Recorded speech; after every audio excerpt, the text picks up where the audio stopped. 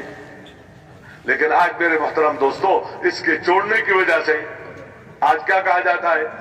آج یہ کہا جاتا ہے کہ میں تو زمیندار آدمی ہوں، میں تو تاجر آدمی ہوں، میں تو فلان ہوں، میرے پاس وقت نہیں ہے. میرے پاس کیا نہیں؟ آپ خود سوچیں، اگر ایک مزدور آدمی کہتا ہے میں مزدور آدمی ہوں، میرے پاس مزدوری کرنے کے لیے وقت نہیں ہے. میں حاکم آدمی ہوں، حکومت چلانے کے لیے میرے پاس وقت نہیں ہے، رہوں گا گھر پر. کہاں پر رہوں گا؟ اچھا، وہ حاکم کیا یا وہ کسی تھانے کا ذمہ دار کیا جس کو بڑا بنا دیا گیا؟ کس کا؟ کسی تھانے کا.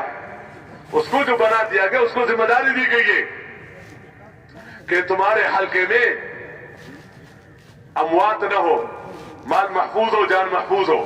یہ تمہاری ذمہ داری ہے، تمہاری بات میں اثر ہے، اور تمہارے ساتھ حکومت کی مدد ہے، ورنہ تمہارے دوسرے میں کیا فرق ہے؟ اب وہاں مثلا کوئی کسی نے مال چوری ہو گیا، کوئی جانیں ضائع ہو گئی. اب اس سے کیا پوچھا گیا کہ بھئی یہ جانیں کیوں ضائع ہو رہی ہے؟ یہ مال چوری ہو گئی، کیوں ہو گئی؟ اب اس جواب میں کیا کہتا ہے؟ وہ کہتا ہے میں نے تو نہیں کی ہے. کیا ہے؟ میں نے تو چوری نہیں کی جی، میں نے تو نہیں کیا. تو اس جواب سے جنہوں نے ذمہ داری دی مطمئن ہو جائے گا. کہتے تجھے اس لیے بٹھایا تھا کہ تو کرو گے. تمہارے سے یہ نہیں پوچھا جاتا تم نے کیا نہیں، تمہارے سے یہ پوچھا جاتا ہے ہوا یہ کام کیوں تمہارے حلقے میں ہوا. ایسا ہے یا نہیں ہے؟ اچھا، اب وہ ہو ہی جاتا ہے. کیا ہے؟ ہو ہی جاتا ہے. بندہ ہے، اس کے ہاتھ میں کیا ہے؟ اپنا کچھ کر. لیکن پتہ چلا کہ جس وقت ہونا تھا ہوا، اس وقت وہ اپنی جگہ پر نہیں تھا. وہ کہاں تھا؟ گھر میں تھا، بیوی بچوں کے ساتھ بیٹھا ہوا تھا، شادی میں گیا ہوا تھا، دوسری جگہ گیا ہوا تھا، اور وہاں پر تھا ہی نہیں، جگہ ہی چھوڑ دیا تھا. تو اب تو اس کو معاف کیا جائے گا نا؟ کیوں؟ اپنے بیوی بچوں کے کام میں لگا ہوا تھا. کیونکہ اللہ کے بندے تمہارے پاس کتنا وقت ہے؟ یہ تمہاری ڈیوٹی کا وقت ہے. آج ہم نے یہ ڈیوٹی سمجھے ہے، تو تمہارے ڈیوٹی کے وقت میں گھر پر رہنا. تمہارا گھر تو چل رہا ہے اس ڈیوٹی کی برکت سے. اس لیے اگر تجھے ختم کر دیا جائے نوکری سے تو تم پھر ہنسو گے یا رو گے؟ روتا ہے. دوسرا مبارکباد دے، آرام سے بیٹھو گھر پر. اپنے بھی کہتے بھی بچوں کے پاس آرام سے بیٹھوں گا، کھاؤں گا کہاں سے؟ کیوں؟ یہ میرا ذریعہ ہے میرے گھر کا. یہ سب اس باتوں کو سمجھتے ہیں کہ یہ نہیں ہونا چاہیے. اگرچہ اپنی ضرورت کی چیزیں ہیں. جس طرح ایک عقل مند کو یہ بات سمجھ میں آتی ہے، اس طرح یہ بات اس سے زیادہ سمجھتی ہے کہ میرے ذمے دین کی محنت کرنا میرا کام ہے، یہ میری ذمہ داری ہے. مزدور میں اس طرح لگنا کہ بندہ یہ کہے کہ مجھے دیندار بننے کا موقع نہیں ہے. بھائی نکلو اللہ کے راستے میں. دل بہت کرتا ہے، جی چاہتا ہے، لیکن کیا کروں؟ کیا کروں؟ بیوی بچے ہیں تو پھر کہتے ہیں بس وہ مزدوری ہے نا، میرے پاس وقت نہیں ہے دین سیکھنے کے لیے، میرے پاس وقت نہیں ہے ذکر کرنے کے لیے، تلاوت کے لیے، اپنے نماز پر محنت کرنے کے لیے، اپنے یقین کو بنانے کے لیے. اور یہ محنت جو ہماری ذمہ داری ہے اور ہمارا ایک مقام ہے، اس کے سیکھنے کے لیے میرے پاس وقت نہیں ہے. کیونکہ کیا ہوں میں؟ مزدور آدمی ہوں. بھائی مزدور ہو لیکن مسلمان ہو، اور صرف مسلمان مزدور نہیں بلکہ تم حضور صلی اللہ علیہ وسلم کا امتی ہو. تو اگر مزدور مزدوری نہ کرے اور تاجر تجارت نہ کرے اور کہتے میں مشغول ہوں، یہ کوئی کام ہے؟ اس طرح اگر ایک مسلمان مزدور اور ایک مسلمان حاکم اور ایک مسلمان محکوم اللہ کے دین کی محنت نہ کرے، اللہ کے دین کی محنت نہ کرے، تو نہ دین اس کے اندر آئے گا اور نہ دین اس کے ذریعے سے عام ہوگا. تو اس سے کس کو کیا ملے گا؟ اس لیے یہ نمبر 1 درجے پر ہے. کس پر ہے؟ نمبر 1 درجے پر ہے. جیسے بندہ کمانے کو مقدم رکھتا ہے کہ اس کی برکت سے مجھے مل رہا ہے، اس طرح اس دین کو اور دین کے محنت کو ہم آگے رکھیں گے، اللہ ہمیں پیچھے نہیں چھوڑیں گے. اس کو ہم اوپر لائیں گے، اللہ ہمیں اوپر لائے گا، لیکن اس لیے ہم دین کے کام نہیں کرتے کہ ہم اوپر آ جائیں۔ کیا آ جائے؟ ہم کیا، وہ تو اللہ کا کام ہے، جس وقت میں جس سے پھر اللہ کام لے، دلوں کا بدلنے والا اللہ ہے۔ لیکن میرے محترم دوستو، قیامت تک آنے والے ثواب وہ ہمارے اور آپ کے حصے میں ہوگا اگر ہم نے یہ تھوڑی سی قربانی دی۔ یعنی آپ دیکھیں کیا قربانی ہے، یہ تو زیادہ قربانی کے لیے تیاریاں ہیں، وہ شاید بعد میں وجود میں آ جائے لوگوں۔ دیکھو اس زمانے میں جو 7 مہینے سال کی جماعتیں نکل رہی ہیں، 4 مہینے کی جماعتیں نکل رہی ہیں، تو مولانا الیاس رحمۃ اللہ علیہ کے زمانے میں سال کی جماعتیں اس طرح نکلتی تھی؟ کام اتنا تھا؟ 7 مہینے کی جماعتیں نکلتی تھی؟ ملکوں میں جماعتیں جاتی تھی؟ نہیں۔ وہی سے روزے چلا کہ 4 مہینے بھی بڑے مشکل سے، اور وہ تو دوسرے صوبے کو کہتے تھے کیا، یعنی بیرون ملک، اپنا صوبہ جو دوسرا کہتے بیرون ملک سے بھی جماعتیں آئی ہیں، بیرون ملک سے بھی جماعتیں آئی ہیں، بیرون ملک بھی جا رہی ہیں، لیکن ان کے اندر کی بات یہ تھی کہ پوری دنیا میں اللہ کا کلمہ بلند ہو۔ اس کا تعلق نیتوں کے ساتھ ہے۔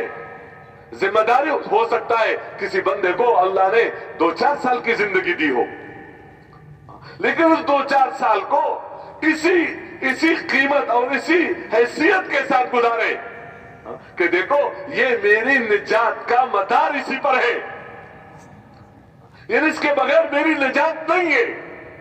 ایمان اور اعمال صالحہ اور اس کی طرف بلانا اور اس پر صبر کرنا، یہی ناکامی سے نکلنے کے یقینی ذرائع ہے، اس کے بغیر نجات نہیں ہے۔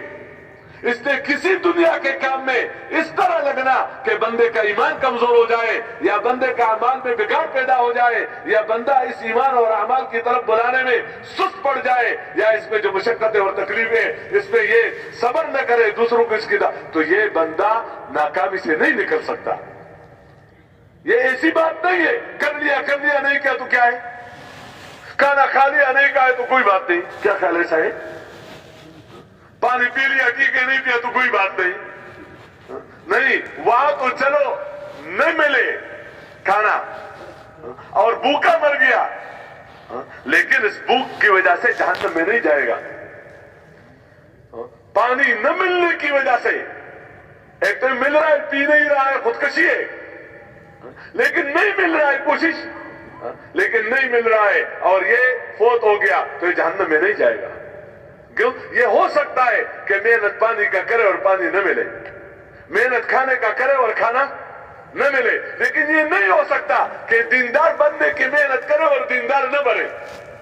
یہ نہیں ہو سکتا کہ بندہ اپنے آپ کو صحیح رخ پر لانے کے لیے محنت کرے اور یہ کیا ہے، یہ دنیا سے بے دین جائے، یہ نہیں ہے، بلکہ تھوڑا کرے گا اللہ زیادہ دے گا، اللہ پاک زیادہ دے گا، اور اللہ اس کو ذریعہ بنائے گا جن کے لیے اللہ چاہے گا۔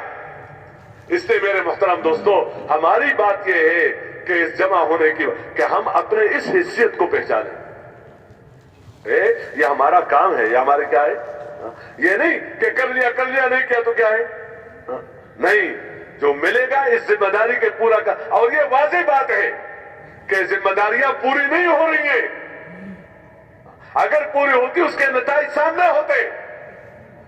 تو آج اگر ہم اپنے چھوٹے چھوٹے دکانوں کو اور اپنے اس 2-4-5-6 بندے ہوتے ہیں گھر میں، اسی خاندان کو اس طرح سامنے نہ رکھے کہ سب خاندانوں کو اس پر قربان کرے۔ خاندانوں کو قربان کرنا اپنے خاندان پر یہ اچھی علامتیں نہیں ہوتی۔ اپنے خاندان کو دوسروں کے لیے قربان کرو، اپنے گھر کو دوسروں کے لیے کیا کر لو، قربان کرو، پھر بندہ کام کا بندہ بنتا ہے۔ اس لیے میرے محترم دوستو کہہ رہے کہ نکالو اللہ کے راستے میں، یہ نکالنا، دیکھو اگر ہم اپنے کام پر ہوتے تو نکالنے کی ضرورت نہیں ہوتی، نکالنے کی ضرورت نہیں ہوتی، بس جس وقت ہمیں کہا جاتا تھا نکلو، پھر بیٹھنا مشکل ہوتا، پھر بیٹھنا مشکل ہوتا۔ اب میرے محترم دوستو اس زندگی کا سیکھنا جو ہمارے پر فرض ہے، وہ بندہ بنتا ہے ماحول میں، دعوت کے ماحول میں، تعلیم کے ماحول میں، ذکر کے ماحول میں، عبادت کے ماحول میں، رات کو اٹھ کر اللہ سے مانگنے کے ماحول میں، جب بندہ اپنے گھر کے ماحول کو چھوڑ کر اللہ کے گھر میں چلا جاتا ہے تو بغیر تقریروں کے کہ ناجائز ہے، جائز ہے، یہ حرام ہے، یہ حلال ہے، یہ غلط ہے، یہ کیا ہے، یہ صحیح ہے، یہ تم کیوں کر رہے ہو، یہ کیوں نہیں کر رہے ہو، اس کے بغیر کرنے کے کام بندہ شروع کر دیتا ہے اور نہ کرنے کے کام سے توبہ کر لیتا ہے۔ کیوں؟ یہ ماحول اتنا مؤثر ہے۔ یہ دعوت والوں کے ماحول میں، اللہ کے گھر میں اور اللہ کے قرآن تلاوت ذکر، یہ جو اعمال ہیں، ان اعمال میں لگنے سے بندہ کے اندر خود ایک داعیہ پیدا ہو جاتا ہے کہ غلط زندگی میں نے گزاری۔ آپ دیکھیں وہ بندہ جس نے 99 قتل کیے تھے، کتنے؟ اور پھر اندر ایک بات اٹھی، دیکھو کوئی بندہ ایسا نہیں ہے جو اپنے کیے ہوئے پر نادم نہیں ہوتا۔ غلط کام کرے اندر ضرور ہوتا ہے یار یہ کوئی زندگی ہے، یہ کیا ہے، یہ کیا ہے، اور پریشان بھی ہو جاتا ہے اس کی وجہ سے۔ بس وہی وقت ہوتا ہے کہ بندہ اپنا رخ موڑے تو اس کے اندر ایک بات پیدا ہو گئی کہ میں اپنی زندگی کو بدلوں۔ تو کسی نے عابد کی طرف متوجہ کر دیا، اس سے پوچھو۔ اس لیے مفتیوں کی طرف متوجہ کر دینا چاہیے جو اس میں اس علم میں ماہر ہوتے ہیں کہ کوئی مسئلہ ہو تو نہ بتانا خود ہو کہ میں نے بھی سنا ہے۔ یہ بعض لوگ جیسے عورتوں کی طرح جو ہے نا، وہ یہ گولی میں نے ڈاکٹر سے لی تھی، اس پر جو ہے میرے بخار ٹھیک ہو گیا، تم بھی کھا لو، ورنہ ڈاکٹروں کی ضرورت اور نہ اس کی ضرورت۔ وہ تو وہی جانتے ہیں کہ یہ دوا اس کے لیے ہے یا نہیں ہے۔ تو نہ خود بتانا اور نہ اپنے جسم کی طرف متوجہ کرنا۔ کن کی طرف متوجہ کرنا؟ تو خیر اس کے پاس گیا، اس سے بات کی، اس نے کہا تمہارے لیے کوئی راستہ نہیں ہے۔ حالانکہ کسی کو نا امید کر دینا ٹھیک نہیں ہے، مرنے سے پہلے نا امیدی کہاں ہے؟ کچھ بھی نہیں۔ انہوں نے کہا اتنے بڑے کام کیے اور پھر بھی کیا ہے؟ معافی۔ تو بس وہ پتہ نہیں جو بھی تھا اس کے دل میں آ گیا، اسی کو بھی قتل کر دیا۔ وہ علماء کہتے ہیں غلط فتویٰ دینے کی وجہ سے ہوا۔ کیا ہوا؟ غلط مسئلہ اسی کی وجہ سے۔ بھائی جب نہیں آتا ہے تو پوچھو مسئلہ، اپنے آپ کو کسی چیز کا اہل نہ سمجھو جب تک اہل والوں نے تمہارے پر اعتماد نہ کیا ہو۔ جب تک کیا ہے؟ اگر اعتماد کیا ہے غلطی بھی ہو جائے معاف، اعتماد نہیں کیا ہے ٹھیک بھی کر رہے ہو غلط کر رہے ہو۔ آپ دیکھیں آپریشن کرنے والے، کبھی کبھی کوئی غلطی ہو جاتی ہے، کچھ ہو جاتی ہے، مریض کا نقصان بھی، لیکن کیا معاف ہے یا نہیں ہے؟ قصدن کوئی نہیں کرتا لیکن ہو ہی جاتا ہے۔ اور ایک بندے کو اس کا پتہ کہتے ہیں میرے جو بھی جس کو بھی ہاتھ لگا ٹھیک ہی ہو گیا ہے ماشاءاللہ، تو یہ کوئی قانوناً اس کو اجازت ہے اس کی؟ یہ کرامتوں کی باتیں، یہ معجزات تو نبیوں کے ساتھ تھے، اور یہ کرامتوں کی بات کو بنیاد بنا کر آگے چلا دینا یہ کوئی کام نہیں ہوتا۔ اپنے پاس رکھے بندہ اس کو۔ اس لیے اس میں اس کو کیا کہا کہ تو اس کو قتل کر دیا۔ پھر دل کے اندر ایک جذبہ تھا کہ یار اچھا نہیں ہوا، تو ایک عالم کے پاس گیا، اس نے کہا کہ کون ہے جو تیرے اور خدا کے درمیان آڑ بن جائے؟ تم اللہ کے ساتھ بنانا چاہتے ہو اور کوئی تمہیں اللہ کے پاس جانے نہیں دے گا۔ لیکن جو عالم ہوتا ہے وہ صرف مسئلہ نہیں بتاتا، جیسے جو ڈاکٹر ہوتا ہے وہ صرف علاج نہیں، وہ کہتے یار تم لگتا ایسا ہی ہے کہ دودھ پیتے ہو، تم دودھ کے قریب نہ جاؤ۔ بعض کو کہتا ہے نہیں کہتا گوشت کے قریب نہ جاؤ، لگتا ایسا ہی ہے کہ چینی کو تم نے کام ہی بنا دیا، اس لیے چینی کے قریب نہ جاؤ۔ ایسا کہتے یا نہیں کہتے؟ تو اس طرح اس نے کہا کہ لگتا ایسا ہے کہ جہاں تم ہو وہ ماحول ٹھیک نہیں ہے، اس لیے جب تم زندگی بدلنا چاہتے ہو تو اس بستی میں واپس نہ جاؤ، اور جگہ بتا دیا فلان بستی میں جاؤ، وہاں اللہ کے بندے ہیں جو اللہ کی عبادت میں لگے رہتے ہیں، ان کے ساتھ رہو۔ تو وہ تو اپنے علاج کے لیے گیا تھا نا، صرف معلومات کے لیے تو نہیں۔ جب بندہ ڈاکٹر کے پاس جائے اور اس کو پتہ چل جائے کہ میری بیماری ہے اور آپریشن ضروری ہے، تو ڈاکٹر کہتا ہے کہ کیا نہیں ہے؟ چارپائی نہیں ہے، بیڈ نہیں ہے، کہتے کوئی بات نہیں میں زمین پر ہوں گا لیکن میرا کام جلدی کر لو۔ ایسا ہوتا ہے نہیں ہوتا؟ یہ نہیں کہتا بعد میں کروں گا۔ تو جب اس کو پتہ چلا تو اس نے کہا ٹھیک ہے لیکن ارادہ ہے انشاءاللہ واپس جا کے پھر آؤں. وہ کہتے ہیں وَلَا تَرْجِعْ إِلَىٰ أَرْضِكَ، اپنے ماحول میں واپس نہ جاؤ. فَإِنَّهَا أَرْضُ سُوءٍ، کیونکہ وہ ماحول برا ہے، زمین بری نہیں ہے. وہ ماحول کیا جھوٹوں کے ساتھ رہتے رہتے بندہ بڑا سچا بن جائے گا. خیانت والوں کے ساتھ رہتے رہتے بندہ بڑا امانتدار بن جائے گا. ایسا غفلت میں ماحول میں رہتے رہتے ذاکر بن جائے گا. جہل کے ماحول میں رہتے رہتے عالم بن جائے گا. یہ ہو سکتا ہے؟ تو آ کے ادھر جاؤ. اس نے بات مان لی، چل پڑا. اللہ کی شان نہ پہنچ سکا. مرنے سے پہلے کیا ہے، یہ پہنچنے سے پہلے مر گیا، لیکن اللہ نے اس کی مغفرت کر دی. یہ اللہ کی نسبت سے اپنے غلط ماحول کو چھوڑ کر تاکہ میں بن جاؤں، کیا ہے بنو، تاکہ میرا زمیندارہ بھی بنے، میرے دکانداری بھی بنے، میرے بھی بچوں کے حقوق بھی میں ادا کر سکا ہوں. مجھے کوئی ذمہ داری دی گئی ہے، اس میں بھی میں امانت اور صداقت کے ساتھ کام کر سکوں. یہ میری ذمہ داری ہے، یہ میرے پر فرض ہے کہ اس زندگی کو سیکھوں، اور ساتھ ساتھ دوسروں کو اس زندگی کی طرف بلانا یہ بھی ہمارا کام ہے. اس کے لیے کتنا وقت مانگا جاتا ہے؟ 5 سال. وہ کورسیں ہوتی ہے نا، یہ تو کورس تو نہیں ہے، یہ تو کام ہے. یہ تو کیا ہے؟ کام ہے. کورس پر کام کرو، کورس کرو پھر آرام سے بیٹھ جاؤ، یہ بات نہیں ہے. لیکن میں تو ویسے ایک بات عرض کروں، دنیا کے کاموں کے سیکھنے کے لیے کیا کہا جاتا ہے؟ کہتے ہیں 2 سال 4 سال 5 سال 10 سال 12 سال 15 سال. اور یہاں کیا کہا جاتا ہے ابتدا میں؟ کتنا؟ 4 مہینے تسلسل کے ساتھ، قربانی کے ساتھ، اصول کے ساتھ. تو شیطان کیا کہتا ہے؟ 4 مہینے تمہارا یہ کام ہے، تمہارا یہ نہیں کہتے تمہارا قبر، تمہارا حشر، تمہارا آخرت، اللہ کے سامنے پیش ہونا، تمہاری جو ذمہ داری ہے اس کو پورا نہ کرنا کتنا نقصان ہو رہا ہے. اس لیے میرے محترم دوستو، اسی موقع پر اگر بندہ قربانی کے ساتھ چلے تو مناسبت پیدا ہو جاتی ہے اعمال کے ساتھ، ایک مزاج بن جاتا ہے.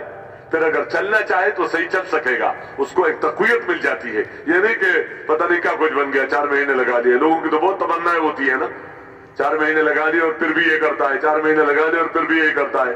تو کلمہ پڑھا ہے اور پھر بھی یہ کرتا ہے. کیا کرے؟ مسلمان کا کرنے کا کام تو نہیں ہے. تو کیا کرنے میں کوئی نقصان ہے؟ تو کام میں کوئی نقصان نہیں ہوتا. آگے کام کرنے والا کیسے چل رہا ہے، کس طرح وقت گزار رہا ہے، کس طرح محنت کر رہا ہے، اس کے اعتبار سے اللہ دیتے ہیں. تو بھائی اس مجمع میں اگر ایسے ساتھی ہو جن کے 4 مہینے ابھی تک نہیں لگے اور وہ چاہتے ہیں کہ اللہ مجھے معاشرے کا اچھا فرد بنا دے تاکہ خیر خواہی میرے اندر ہو، سب کے لیے اللہ مجھے خیر کا ذریعہ بنا دے، آج ہم یہ قربانی کریں گے. میں عرض کر رہا تھا تو انشاءاللہ جیسے ہمارا یہ کام ان کے حصے میں ہے یا نہیں ہے.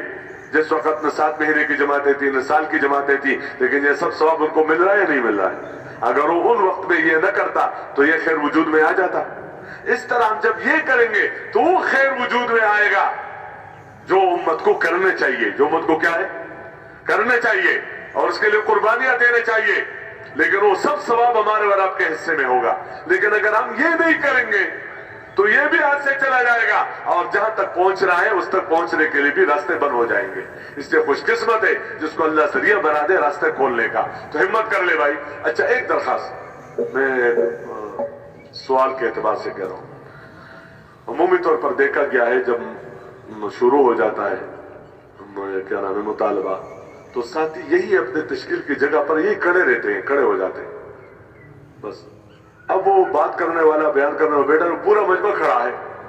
بھائی اس میں اس مجلس کی وقار اور مجمع بیٹھا رہے اور دل میں اللہ سے مانگتا رہے اپنے لیے بھی اور پورے مجمع کے لیے. اور جو ارادہ کرے صرف وہی اٹھے، صرف کیا ہے وہی اٹھے. تو کیا خیال ہے آخر تک انشاءاللہ ایسے کریں گے؟ اور اس میں کوئی گھنٹہ نہیں لگتے، وہی 5-7 منٹ ہی لگ جائیں گے. لیکن اس میں پورا مجمع بیٹھا رہے، صرف وہ ساتھی کھڑے ہوں جو ابھی لکھواتے ہیں. تو ہمت کر لے بھائی. ماشاءاللہ. فرمائے جی نقد والے احباب جان، جہاں جہاں سپیکر لگے ہوئے ہیں ممبر کے علاوہ جو جگہ ہیں وہاں بھی تشکیل کا اہتمام فرمائیں جی. ماشاءاللہ. مجھے ہمت کر لے جی. آپ کا کیا نام ہے بھائی؟